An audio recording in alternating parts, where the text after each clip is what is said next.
Before we begin, I would like to state that this event, including any materials provided, is for informational purposes only. The opinions expressed are those of the presenters. They do not reflect the opinions or views of Community America Credit Union.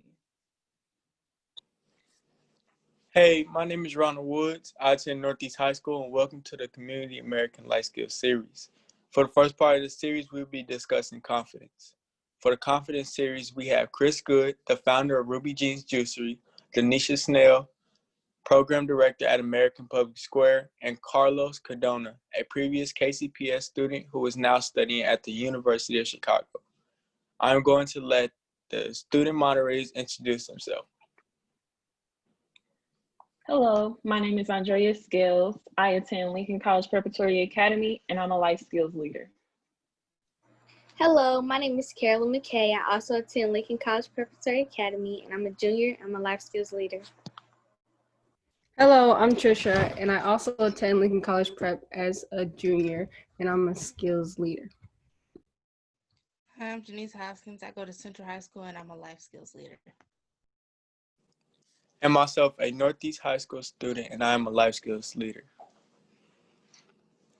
Now everyone has introduced themselves. We will jump right into what is confidence.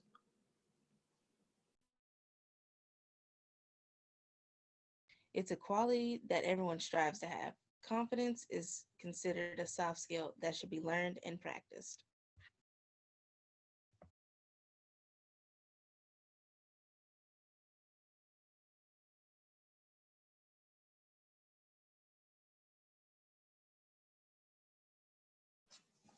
For me, confidence is one of the most important aspects of life when it comes to jobs. When it comes to jobs, sports, and having the confidence to do something.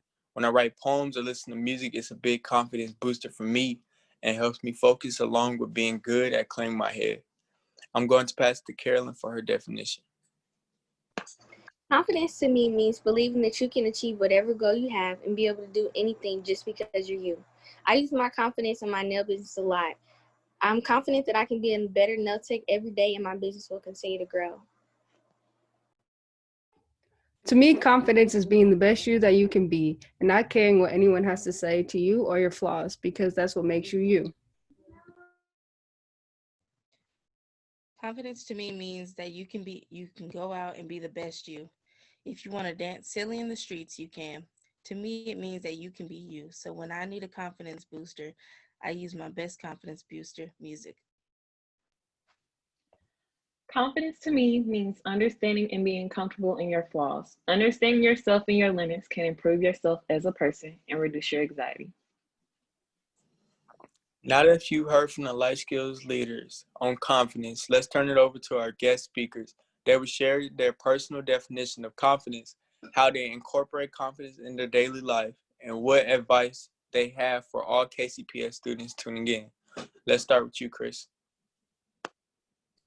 All right. Good morning, everybody. Thank you for having me. Thank you for those beautiful definitions of confidence and how they, what they mean, what that word means to you all's individual lives.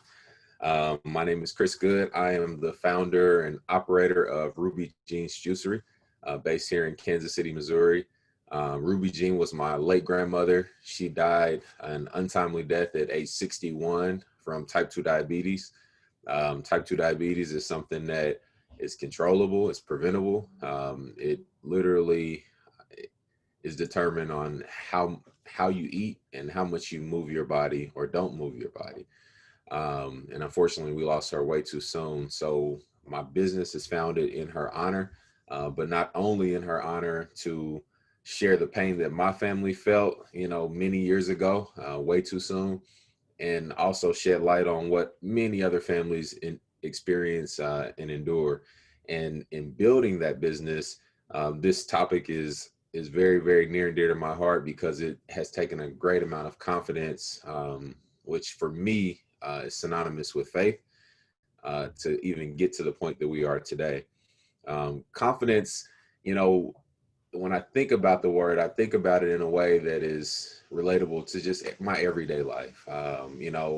My life as a father, as a community leader, as a business owner, and above all, a believer in Jesus Christ. And when I look at it that way, it literally parallels the word faith. And for me, it goes right to the notion that faith without works, it falls flat. So faith or confidence can be this very arbitrary word that we just say like, oh, I'm confident. But there's more to it than that. And the parallel for me is that confidence without action, it means literally nothing. When you don't couple action and effort and endurance with the word confidence, then that word loses its meaning. It loses its value. In order to be a confident person, you have to be first self-aware, understanding who you are as an individual, and have the ability to be honest with yourself about where you are. When I started my business, I had no clue what I was doing, and I say that openly, but it took preparation, it took studying, it took research, it took practicing, it took failing, it took, the constant daily effort of understanding and learning about what it is that I'm actually doing and what the purpose is behind it. And that in and of itself helped me establish more confidence in what I do on a day-to-day basis. I'm confident in what I do because I work hard at it. I'm not confident at what I do because I'm just saying I'm confident. I'm confident because I research it, I live it, I breathe it. I've taken it on as a lifestyle. So if you ask me a question about what I do, I can answer you confidently because I've researched it, I've lived it, I've seen it in practice, I've seen people become healthier. Another thing about confidence is it's an internal position. So you have to be able to have that confidence internally without any of the externalities that exist, right? Our confidence shouldn't be predicated on, what our girlfriend said about us or what our boyfriend said about us or what our teacher told us we could or could not do, or anyone in our life for that matter. Confidence is something that it's internal, it's in you and it's in all of us. And we have to tap into it through preparation. We have to be able to self-start, right? We don't have the luxury of waiting on anybody to say, hey, Ronald, you got to get started. You got to get up at this time of day. You have to do this in the morning and you got to go this. You have to be a self-starter. We all have to be self-starters. We have to be confident in ourselves and push ourselves. We got to trust ourselves. In order to display confidence, we have to trust what we're capable of. And that trust comes from the things I've said, from preparation, from faith, a deep-seated faith, a faith that there is something higher controlling us, right? Something that is beyond what we can ever imagine, a faith that we are capable, that it's possible, that there are plenty of examples at our fingertips to know that it's possible. And in that possibility, there has to be, and this is something that I'm passionate about, it's hard for me, and it may seem unrelated, but I look at health as a conduit to confidence. So the healthier we become as individuals, in our mind, in our spirit, and in our body, the easier confidence becomes to put on display. Because if I'm an unhealthy person and I don't even have the means to get out of bed with the appropriate amount of energy, have the appropriate outlook, fuel my body in an appropriate way, confidence is going to be fleeting. It's going to be hard to gather. So I would venture to say that confidence ties directly in line with how healthy we are as people. What are we listening to? What are we reading? What are we digesting from social media? What are we allowing to come into our bodies, whether it be in our minds or our physical bodies? What are we eating? What are we drinking? The healthier we become as individuals, the more in tune with our confidence and our power, our individual and collective power that we'll ever know. So health is a really, really huge proponent to confidence. And I think that for me, to give you all a personal testimony of confidence, entrepreneurship is hard. I'm not even gonna lie to you. It is hard, especially when you start from no money, right? You start from literally from the mud, and to build it and mold it and trust that where you are today is not where you're headed. And the purpose that you even started that journey is worth it. Every single day I wake up, it takes confidence because I didn't know there was going to be a global pandemic. Coronavirus? What is that? It took confidence for me to be able to say, okay, God, here we are. Here's a global pandemic. How do I move forward? You have to be bold. You have to be confident. You have to have faith to know that no matter what the circumstance is, I don't care how hard it gets, and this is not from a these words don't come from a place of perfection. They come from a place of imperfection, and knowing that the hard days, the good days, whatever kind of days we encounter, having a sense of confidence that it will get better. And it won't just get better because I hope it'll get better. It'll get better because I'm going to force it to get better. I'm going to work hard. I'm going to learn. I'm going to make myself better. I'm going to sharpen my own edges, right? I'm going to pour into myself enough to know that the outcome will be positive because I'm confident in the work that I've put down before saying, oh, I'm confident. There's a lot of work and a lot of effort and a lot of labor and a lot of sweat equity that precedes the word confidence. And that is my take on confidence. I applaud you guys for being engaged and being a part of this because confidence it's important.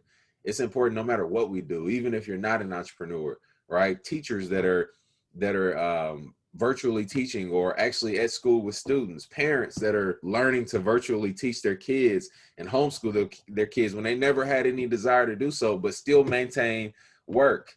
Young parents, it takes confidence at every single step of the way. We all possess it. We all have it, but we have to tap into it through faith and hard work.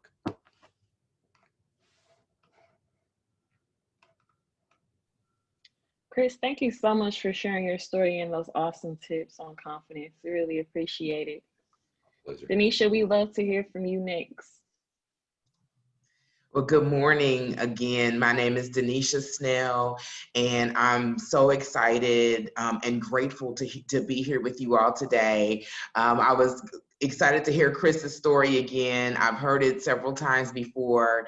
And so type 2 diabetes is something that runs very rampant in the African American community. And so love to hear the stories of people healing through food and through juicing. So, and I've been to his establishment several times. But I was thrilled when I heard today's topic was about confidence. Thinking over the first 43 years of my life, I can see where the wins and the perceived losses have helped to build my confidence and build who I am today.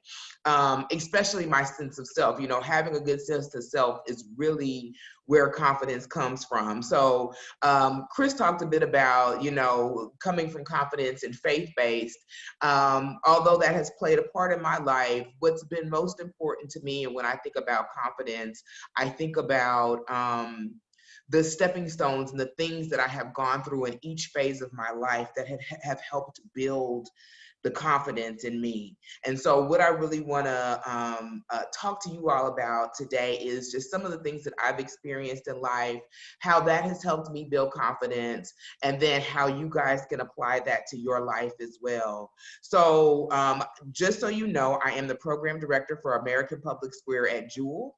I put on and direct and think through from beginning to end all of the programs that we do here as an organization. Additionally, I have my own business where I develop programs for other organizations, and I facilitate Parent Leadership Training Institute, where I teach parents how to advocate for children through our system, whether that's the government or the school system. So just a little bit of background on me. I was born and raised in Kansas City, Missouri, into a family that really shaped much of who I am today. I'm the youngest of 3 children, and I have about 10 years between me and my oldest sibling. And so both of my parents were born in the early 40s, and they were both from the South. So imagine they came up during the height of the civil rights movement. So this is important because my dad lived in Little Rock. He was born and raised in Little Rock, and he was friends and neighbors with Daisy Bates and the Little Rock Nine, which were the 9 young people who integrated Central High School. Why is this important? This is important because growing up, my parents laid the foundation for my confidence by ensuring that I knew I belonged anywhere anybody else does. This is really the foundation of who I am today. And this is what I want you as young people to know and understand, that what my parents put into me, belonging anywhere anybody else does, has allowed me to effortlessly move in different groups of people throughout my life. And I'll talk a little bit more about that. Being confident in who I am and comfortable in my skin allowed me to be confident wherever I ended up planting my feet. Anywhere in the United States where I ended up, I was comfortable where I planted my feet. I also think about exposure. You know, growing up, I was fortunate enough that my father worked for an airline, and I had the opportunity to travel internationally, and I had the opportunity to travel across the United States and Canada. And so that exposure taught me a lot about confidence. When you have the ability, again, to move amongst people that are not like you, it helps to build up who you are. So right now, even though that's not feasible for everyone, and COVID is here right now, and none of us are doing a whole lot of traveling, what I know is feasible and what is within reach is being able to explore the people and places in our city, being able to explore the people and places in our region, and getting outside of where we would normally find ourselves, getting outside of our neighborhoods. What are you interested in? Are you interested in the arts? If you are, explore the areas in the city where the arts are big. Are you interested in music? Explore those areas. Go to the symphony, go to places like that, where there are places where we would, you know, sometimes think, oh, especially as a Black child, right? I shouldn't be there, but we should. We belong anywhere anybody else does. So here's my first point. Spend time stretching yourself outside of your comfort zone. Having my parents stretch me outside of that comfort zone and learning about cultures and learning about the world through books and through travel helped me to stretch outside of my comfort zone, and again, help to build, to lay that foundation of where a lot of my confidence come from. Know that it's okay if you find yourself somewhere where you are different, right? Share who you are with others, and they're going to share who they are with you. And know that that helps to build those rings of confidence. It's like scaffolding. We talk about scaffolding, where you're building a building, and each part of that scaffold helps you build the next part of that building. That is part of your scaffolding. So in 4th grade, I wanted to learn to play an instrument, and so I chose the cello. So imagine this, young Black girl playing the cello, playing classical music, right? From the heart of Kansas City. Another place where I was thrown in, where people wouldn't necessarily say, you know, or do you belong there? Of course I belong here. This is who I am, and this is what I do. And so, in 8th grade, I attended Bingham, so I came up at middle school through high school in the Kansas City public school system. And at the time, I attended Bingham, and I had a teacher that introduced me to the Kansas City Youth Symphony. And I played in the Kansas City Youth Symphony for 4 years. And what I really had the opportunity to do there, again, only young Black girl, Black kid, period, in the Kansas City Youth Symphony, that through that art and through that exposure, it built confidence as well. I understood that, hey, I may be the only one here doing this, looking like this, playing this music, but this is a confidence builder. Even in the times that I felt afraid, or even in the times where I felt alone, I was able to build that confidence. And that was another part of building that scaffold for me. So I graduated from Paseo Academy of the Fine and Performing Arts, and I received a scholarship to Wichita State to play in their symphony there. I attended for 2 years, and then I transferred out to Tennessee State, which is a HBCU, or a historically Black college or university. This was another place where my confidence was built really in leaps and bounds, because I already understood through my parents who I was, and I understood where I belonged. Attending Tennessee State and attending an HBCU just gave me that next level of confidence.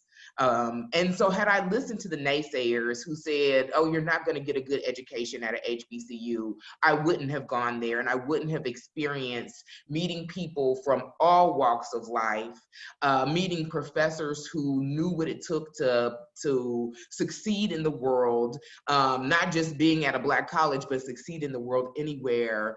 I wouldn't have had the opportunity to have that confidence built at an HBCU. So the next point is, sometimes you have to move and not listen to the naysayers, right? So had I listened to the folks that said, hey, you're not going to get a good education at an HBCU, it's not a top-notch education, I wouldn't have attended there and gotten the love and the support and the nurturing that I did receive as a student at Tennessee State University. So in 2005, I returned to Kansas City. And I spent most of that time in public health, in education, and in programming design. And so this is taking me through, and coming back to Kansas City is taking me through a lot of ups and downs. So I read a tweet the other day that said, if at first you don't succeed, you're in luck. Effortless excellence is a lousy teacher and a fickle friend. The achievements we savor the most start with struggle and end with hard-earned mastery. Success is sweeter and more repeatable if it is the product of deliberate practice. So in 2017, after losing my mom to diabetes, complications from type 2 diabetes, I began a process of self-reflection that led me through a series of fortunate events. Really, this is what most folks would call unfortunate events, but I look at them as fortunate events because they help build who I am. During this time, I learned about a Japanese concept called ikigai, or my reason for being, or your reason for being. You can think of it as a 4-part Venn diagram. So you guys, I know you guys have learned about Venn diagrams, the circles that all intersect at some point. And so this 4-point, this diagram, you look at the top circle, and that's what I'm good at. The next is what I love to do. The third is what I get paid for. And the fourth is what the world needs. And these overlapping circles come together in the middle. This is where I am now. Both in my role at American Public Square and the outside work I do facilitating PLTI, working with teens, etc. This is a work that feels very aligned with my purpose in life, and it just so happens to be something the world really does need right now. So what I can tell you is this point, with all the ups and the downs, this point right now has been the best confidence builder because I've hit my sweet spot. Although I'm constantly growing, knowing and understanding my purpose and aligning my values with my work gives me the confidence to move forward in a way that allows me to be as free and feel as confident as I have ever been. So let me leave you guys with this. Here are the 4 takeaways from my long spiel. Building confidence is a process that starts from the day you're born, and it doesn't stop ever. It just evolves. Confidence is built stretching outside of your comfort zone. Sometimes you have to ignore the naysayers and push forwards anyway, sometimes even moving forward scared, which I do all the time. And confidence is built from winning, but more so built from falling and learning to get back up repeatedly. Do not be afraid to fail. Thank you. Thank you so much, Denisha. That was very inspiring. Let's turn it over to our last guest speaker, Carlos. Hey everyone. So wow, I really like those 2 talks from you, Denisha and Chris. And so I guess just a little bit about me. So my name is Carlos Carona. Right now, I'm a third-year undergrad student at University of Chicago, studying economics and data science. And so I graduated from Lincoln College Prep in 2018. And so I'm here to provide, like, I guess, a little like more like perspective on uh, what to do like after high school, or like, you know, what confidence helped me to do in my life. And so I guess I'll tell you guys a little bit about my story. Um, so I was actually born in Mexico, and about around the age of 3 or so, my family immigrated to the United States. And so with that, you know, it's me and my family, and we're coming to a place that, you know, is foreign to us. Like, there's nothing we know. Like, we have some family members that are housing us, but like, you know, we're basically starting anew. And so I guess that like that backstory formed a lot of what I am today. And so I guess just to start with my definition for confidence, for me, confidence is to be sure of myself whenever I do something, and to be willing to take a shot at whatever I'm unsure of. So, you know, because um, my family immigrated and I wasn't really given the opportunity to do certain things that other students can do. You know, there's a lot of things that can be a big hit to confidence. So for example, like even little things like my friends started driving in high school to school every day, but like me, I couldn't drive, like because I couldn't get a driver's license, or even small things like that. But like I think to me, the biggest thing was that like I still decided to, you know, focus on my education and try to get the most out of what I could do. And I think that being able to control what you can control and not worry about the rest is something that is like crucial, especially when you're stuck with tough times, or in a tough situation where you can't really like control something. And so, you know, I grew up seeing my parents, you know, they're working in hard labor jobs, or, you know, trying to make ends meet. And so for me, I decided, well, I need to get my education so I can make sure that, you know, I don't end up having to do work like that. You know, I don't want to be breaking my back, and I want to be able to support my parents, and you know, be able to like be myself and be confident in a setting where I wanted to be.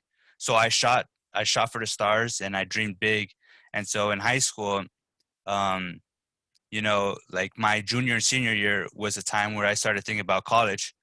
But because I was in my situation, I was hit, you know, I was quickly brought back down to earth when like I realized that, well, how am I going to pay for college, right? That's a big issue, and like you hear about it all the time. And so I was thinking, well, what am I going to do? And so I did research. You know, I called thousands, like, well, not thousands, but I called hundreds of schools of financial aid's office. I looked at thousands of web pages, just researching like what the opportunities were for me. And so with that, you know, like I feel like what Chris said resonates with me, because, you know, I had to put in the work in to really research like how am I going to pay for college and what opportunities are out there for me. And so what I ended up doing is I applied to basically every one of the like top schools, because those were the only schools that gave me the opportunity to be able to attend college and not have to pay tons of money. And so um, so I did. So I applied to every school. Um, you know, I did good in high school, knowing that like I had to work hard in order to be able to make it. And so at the end of the day, I ended up getting accepted to University of Chicago, and they gave me a really good financial aid package. But you know, at this point, I was so comfortable with myself and so confident that I said, no, actually, this is not enough. So I even told them and said, you know what, guys, can you give me some more money, and then I'll attend your college. So like, think about this. I'm in a situation where, you know, they're basically offering me what I've always wanted. And, you know, like, who am I to tell them like to give me more money? But they did, you know? And it comes with little things like that. Like all you have to do sometimes is just ask. Sometimes there's a lot of opportunities out there that you miss out on just because you don't apply, you know? And why don't people do that? Well, sometimes they're not confident in themselves. They think that they're going to be rejected from stuff like that, or maybe they're not good enough, you know? Like even now, like sometimes I suffer from a bit of imposter syndrome. So imposter syndrome is like when you think that you don't belong in the space, but you know you've actually worked hard to be there and you deserve a place there. And you know it's actually just something mental that's telling you that you're not good enough, but actually you are, and you belong in those spaces because you put the work in. And so for me, I guess like you know, I suffer imposter syndrome from being here because, you know, there are kids from private schools, you know, if they're doing bad in the subject, they can hire a tutor to teach them. But for me, I had to build it all up on my own and research everything on my own. And so I think that's one of the things that made me who I am and gave me my sense of identity, like knowing that I brought myself up and I worked hard to get where I am, you know? And so I think that confidence is something that like you can definitely build, and it's something that like it's not it's not like one person is just confident and the other person is not. No, that's why like how the life skill leaders mentioned earlier, like you know it's a skill that jobs are looking for, and that's because you know it's something that you can build. And so you can do that by getting out of your comfort zone and doing stuff that you're uncomfortable with, you know? So like for people who are doing music, it may be doing auditions, you know, you might be nervous doing auditions, but if you put the work in and practice, then you'll do good. You know, like if you're say you're doing sports, you might be nervous like making a play, say it's the last play or something, you know, you may be nervous doing it, but if you work hard and you know that you've done it a million times, then it's not going to be any different. You're just going to do it. And so I think that you should definitely like work your hardest to put the practice in, you know, uh, work your hardest in whatever you're doing, and be confident in yourself enough to, you know, be willing to take a shot at whatever you believe that you can't do. And that'll take you so much farther in life. And I think you can really like go far with the knowledge that you you've tried your hardest, instead of living with the regret that you didn't try hard when you could have. And so yeah. Thank you so much for sharing your story, Carlos. It's great to hear from a former KCPS student. We received a couple questions and like to ask our guest speakers. First question for Chris Good. Have you ever lost confidence in yourself, and how did you regain it? Yeah, I think that the time that it really comes to mind on this is when I had the idea to start Ruby Jeans, and I said, you know what, I'm gonna do it. The next thing I did, I started talking about it. I started talking to my family, my friends, you know, telling them what I wanted to do. And to my surprise, I wasn't met with, oh yeah, Chris, you can do it. You should do it. Like, you know, it's possible. How can I help? I was met with laughter. I was met with doubt. I was met with worry. And even an explicit bullet point list of why I would fail. And so I wasn't talking to like rogue strangers or, you know, potential competitors. I was talking to my family and my friends. But what I discovered, even after I felt you know, my confidence wane, what I discovered was that God didn't give my friends, my family, um, this idea, this passion to make people healthy. Uh, he gave it to me. And it was an original thought, an original passion. And so I had to realize that I can't be mad at them. They just can't see what I see. They don't hear what I hear. They don't feel what I feel. They're not compelled by what I'm compelled by. So their opinions, they didn't define my confidence. You know, my faith and my effort define my confidence. And I'm so grateful that I was able to recover quickly from that discouragement, because we wouldn't have been able to build something that has become a gathering place for people, something that stands for togetherness in a widespread time of division. We wouldn't have been able to build the only and first ever, still to this day, all healthy establishment on the entire east side of Kansas City in the entire history of our city, right? So if I allowed that lack of belief in what I was called to do discourage me or completely destroy my confidence, then there will have been, fewer cancer patients that we will have serviced, fewer obese patients that we will have serviced, fewer type 2 diabetics that we will have serviced, fewer just first-time people introduced to health, period. What I've committed my life to is that nobody is confident 100% of the time. Nobody is just free of worry, free of anxiety. If you meet that person, they are lying to you. But what the difference is when that confidence wanes, when that worry sets in, when you hear what we have called haters, or what we call naysayers or doubters, when you hear anything that is counterintuitive to your progress and to your purpose and to your divine order of life, anything that is counterintuitive to that, we have to take it in a negative state and then flip it on its head and use it as fuel, right? And not to prove those people wrong or to say, you know what, look what I did, and it's opposite of what you said I could do. No, just to continue to build ourselves and be able to impact more people. Take it and turn it into fuel. So yeah, my confidence has waned many a times, but that is one time that I know that if I would have fell into that or leaned into that lack of confidence in my dreams, then there will have been so many fewer people that I personally would have been able to impact. So yeah, that's my answer. Okay, from me, I don't know if I'm supposed to do this, but I grew up like that too, where like I had to grow up faster than a lot of people.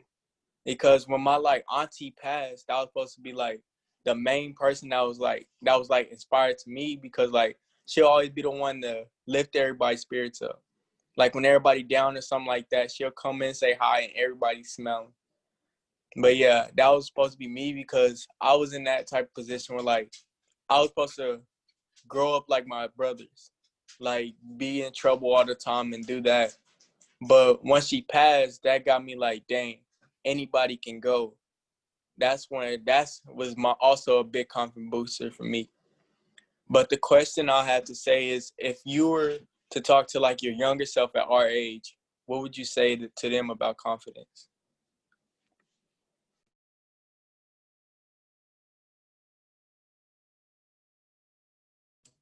For me, Ronald,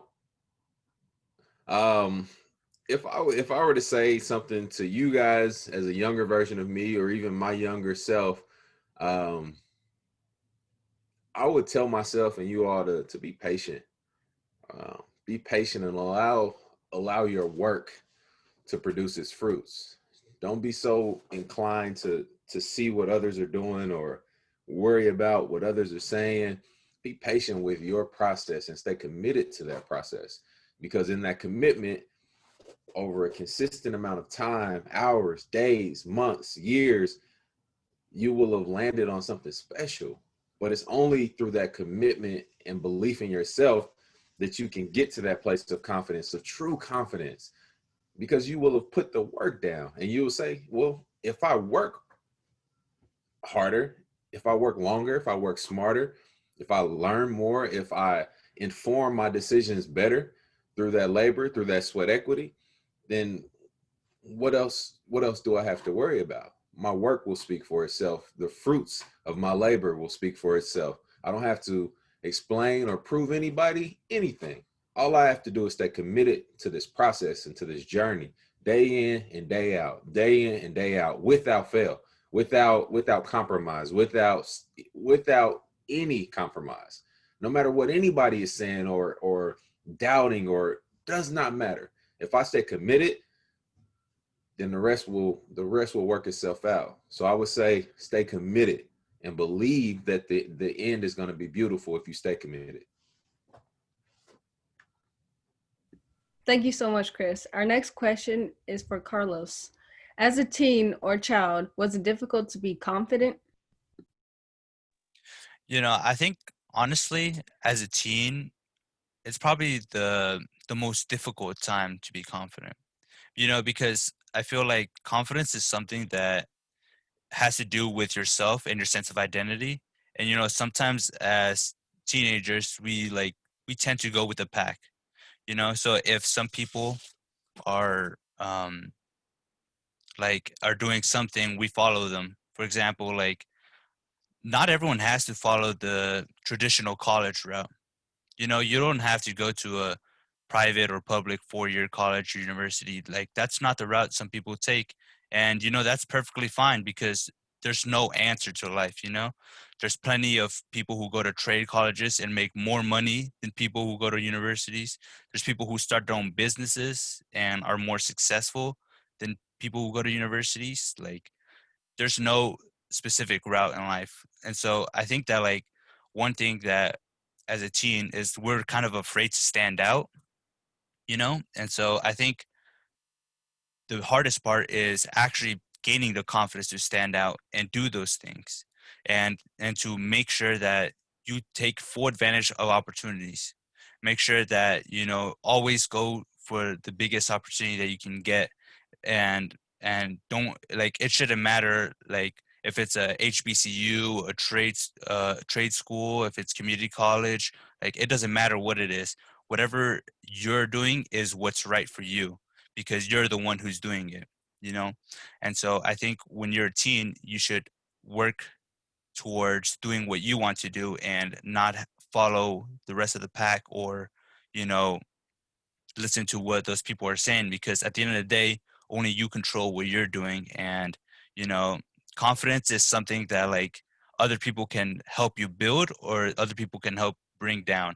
And so make sure you're surrounding yourself with people who help bring up your confidence and make you the best version of yourself, and be sure to like take every opportunity you can get. Thank you, Carlos. It looks like we have time for another question today. What are some helpful tips when it comes to those who lack confidence or any self-motivation? And how do you gain the confidence to actively contribute to large conversations, Ms. Denisha? Sure. So first I want to say snap, snap, snap to Carlos, because I think that so many times young people get, I know my generation, you got to go to college, you got to go to college, you got to go to college. I would tell you all that international travel I talked about earlier, my father went into the Air Force and he learned a trade in the Air Force. And because of that, he gave me the opportunity to enlisted, mind you, right? He wasn't an officer, he was enlisted, but he learned that trade and gave me the opportunity to travel, because when he came out of the Air Force, he worked for an airline. So I love that, Carlos, that is, everybody's path is so different, and don't feel like you have to fit into any box. So kudos to that answer. So yes, what is my advice to young people who want to offer something to a larger, build confidence or offer something to a larger conversation? I think that the first thing is understanding and knowing who you are. And again, that's a process that happens the older we grow and the more we grow in life and the more experiences we have. When we know who we are, we know some of us are introverts, some of us are extroverts, some of us are able to speak up in big groups, and that's our thing. But what I would say is move scared. Move scared, push forward even when you're afraid. Take that first step, because it's not going to be scary after the first time. It might be uncomfortable, but it's not going to be quite as scary. So what I would say is make that first move, make that first step, and move afraid. Even at 43 years old, having been through what I've been through in life, I still am afraid sometimes, but I know that I have to take that first step. And so for me, that's been the biggest confidence booster, is saying, I'm afraid, my stomach is in knots, I might fail, what am I gonna do? But keep on pushing, and I move forward and do it anyway. And sometimes I'm successful at it, and sometimes I'm not. And again, that's where the confidence comes from. So I would definitely, for young people who want to have their voice heard, know who you are, understand your ikigai, what's your reason for being, understand that, and that's going to help push you to all those levels and all the places that you want to be, and help your voice be heard. Thank you, Denisha. I have one more question for Carlos. How do you keep your confidence in college when being around other students that might have a better academic performance than you? Yeah, so I feel like this comes down to what I mentioned earlier about imposter syndrome, you know?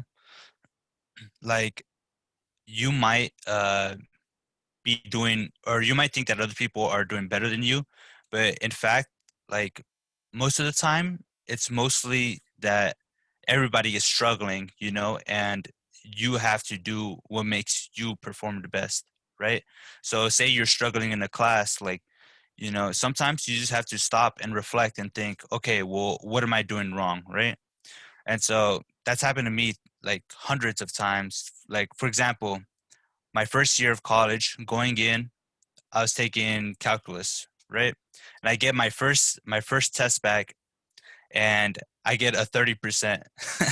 And so to me, I'm just like, oh my God, like I can't, like, are you serious? This is my first test back and I'm already doing bad. Like, what am I doing? And so I had to reflect and think like, okay, well, what did I do wrong? Right. And so I talked to my professor, I talked to my peers. And so what I did, it was like, I looked at what I did wrong. Right. And I first, I, I analyzed like my habits. So I didn't build a strong studying habit in high school. So I quickly had to learn like, how do I study, you know? Because sometimes like we just leave things to the last minute, you just to turn it in, and sometimes it works out, sometimes it doesn't. But like, you know, it's different. You know, you got to build discipline. You got to be the person who like is working hardest in your classroom if you think that you're behind. And so um, you know, like some other students, they might have had a better foundation than you, like they might know things a little better than you, but at the end of the day, they're in the same class as you. You know, they're not much better than you if they're in the same class as you, right? Like if they were so good as like how they said they were or how you think they were, then they would be in like way more higher classes than you. So you know, you just got to recognize that you are in the same league, and you know, you just got to put into hard work and effort and studying and making sure that you learn things, and you know, put your best foot in, because you know nobody else is going to do it for you.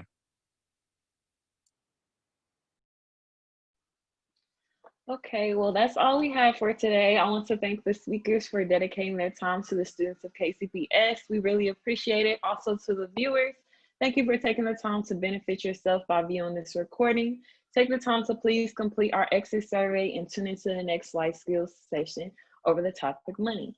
If you tune into each of our 4 videos for the series and complete the exit survey, we will be rewarded a $25 virtual gift card. So thank you so much, and bye.